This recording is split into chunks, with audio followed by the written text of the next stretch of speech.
En Guyane française, la petite ville de Kourou, près de l'équateur, à la lisière de l'immense forêt amazonienne, est devenue le port spatial des Européens. Quelques Suisses y travaillent dans cet univers étonnant où les fusées décollent à quelques coups de rame des premières pirogues.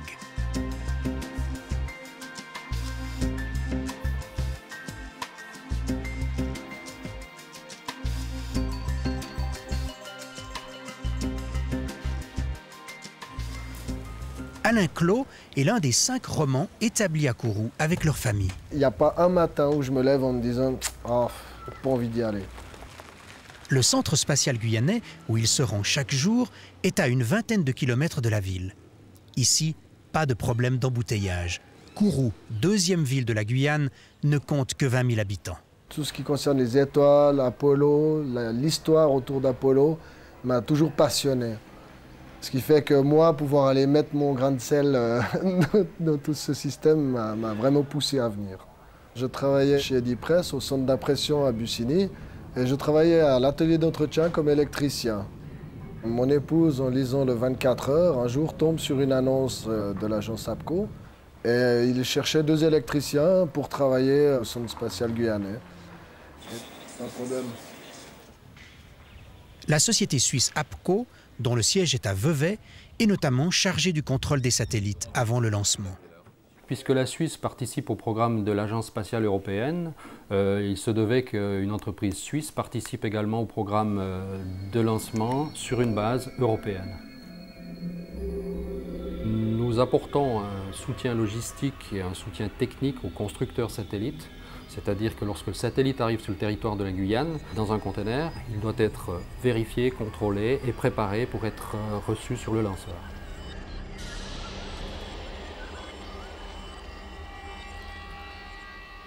Autre électricien suisse travaillant au centre spatial, Didier Haguet de Mézières. En tant qu'électricien, j'ai la charge de raccorder les billes de contrôle des satellites. Et en plus de ça, de préparer le site électriquement parlant de façon à ce qu'il n'y ait pas de problème d'interruption électrique pendant la période, parce que le satellite, lui, ne souffre d'aucune coupure. Un des événements récents, la mise sur orbite du nouveau satellite de météorologie MSG1. Il va donner une intensité d'information 2 fois supérieure à celle de la génération précédente.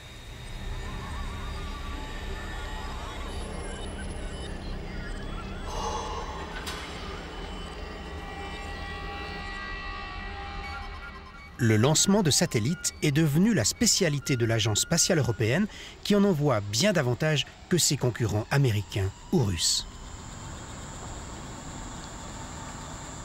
À Kourou, presque 1 fois par mois, une fusée Ariane est lancée. Peu avant la mise à feu, les derniers contrôles se font dans un climat de tension montante, les mesures de sécurité se multiplient et les zones proches du lanceur sont évacuées. À chaque fois, le stress se mélange à l'émotion pour former ce que les travailleurs du spatial ressentent comme un instant de magie.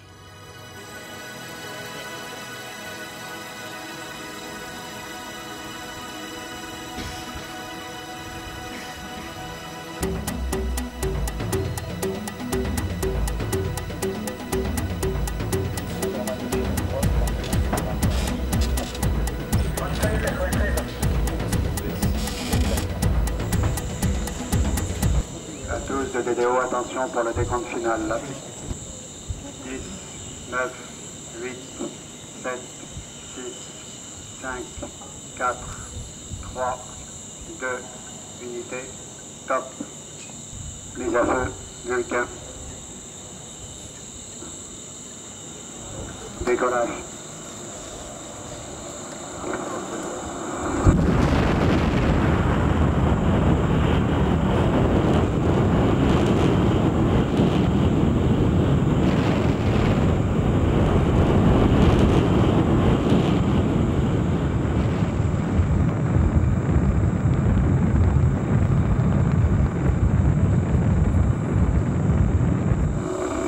Voilà, Ariane 5 a pris son envol, vous l'avez vu successivement, le moteur Vulcain et les 2 boosters. C'est quand même 746 tonnes qui se sont élevées.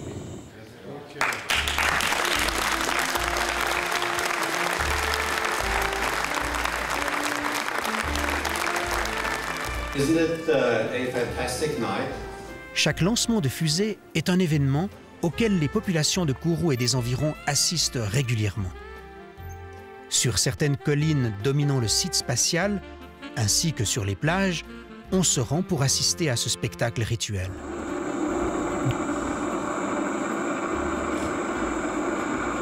De nuit, le ciel s'embrase de lumière à plusieurs dizaines de kilomètres à la ronde. Et par temps clair, la fusée peut être suivie à l'œil nu pendant plus de 8 minutes. Travailler dans un centre spatial, un métier différent des autres? Oui, c'est un métier différent parce qu'on a un environnement qui est extrêmement axé sur la qualité et sur le respect de certaines procédures. C'est un petit peu comme dans l'aviation, c'était peut-être un petit peu comme dans des domaines médicaux ou dans le matériel médical pour les salles d'opération, c'est-à-dire qu'on a des contraintes de sécurité et des contraintes de qualité qui sont extrêmement pointues. 1500 personnes travaillent au centre spatial de Kourou. De nombreux autres y collaborent indirectement. La petite ville guyanaise s'est ainsi entièrement transformée avec l'arrivée des travailleurs de l'espace, sans pour autant perdre sa paisible allure, presque celle d'un village.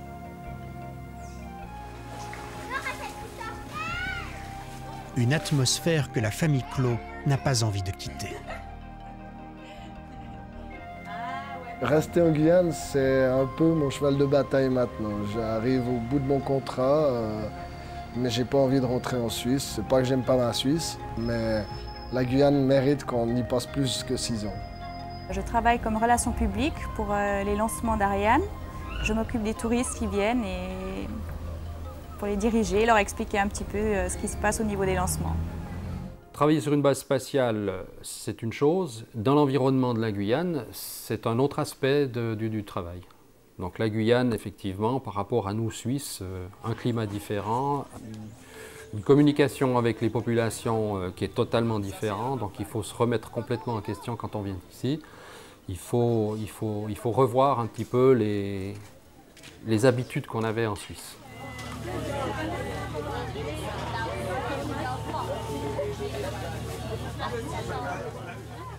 Ici à Kourou, il y a à peu près 17 ethnies différentes qui habitent. Parmi ces diverses ethnies, les Amérindiens, premiers habitants de la Guyane avant Christophe Colomb. À Kourou, ils habitent pour la plupart dans un quartier en bordure de plage.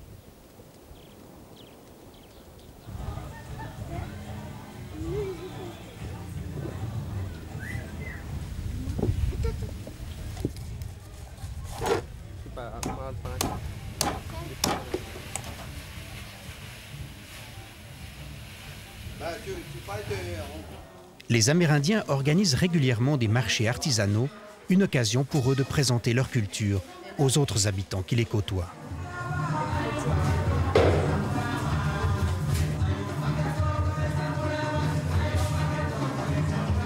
Marc Kunen, un des Suisses du centre spatial, y emmène sa famille.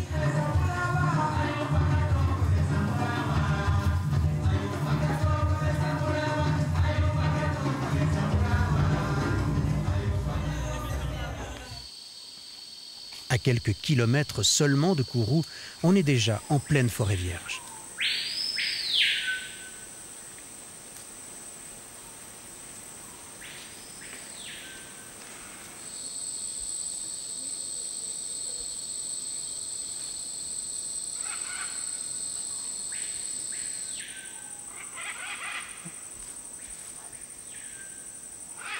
La Guyane est presque entièrement recouverte par la forêt amazonienne.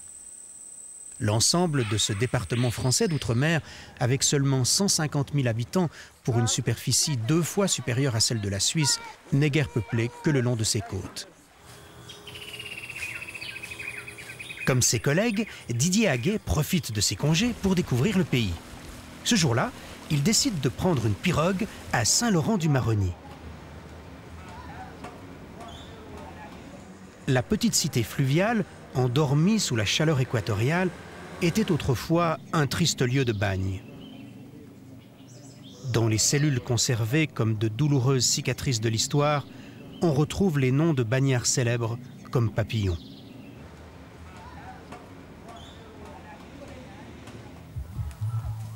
Le long du fleuve, de grandes cases ouvertes, appelées carbets, permettent aux voyageurs de fixer leur hamac et d'y passer la nuit. On attache dessous. Oui, j'ai les moustiques qui nous tournent autour.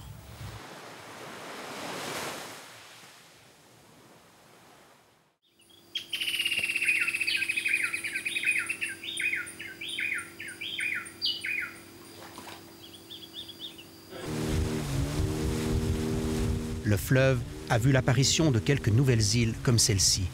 En fait, une île de végétation qui a poussé sur l'épave d'un bateau.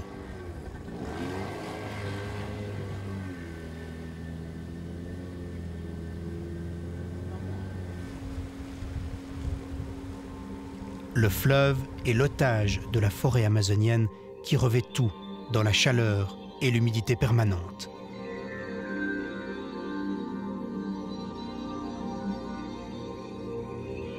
Ici, des populations noires, dont beaucoup descendent d'esclaves fugitifs, ont retrouvé dans la forêt le mode de vie et les traditions de leurs ancêtres africains. Une petite hutte est dédiée aux esprits de la forêt. Les habitants de ce village viennent rituellement leur apporter de la bière, du rhum et des étoffes. Des offrandes qu'ils ont payées en euros.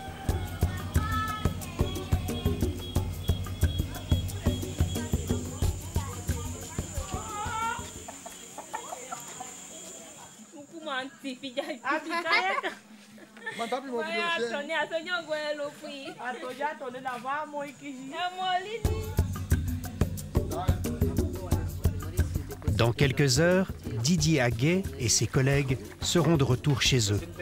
Une nouvelle mission les attend sur le site spatial. Vivre à Kourou n'a pas fini de les faire rêver. Un jour, pour l'anniversaire de ma filleule, nous l'avons emmenée à la montagne des singes.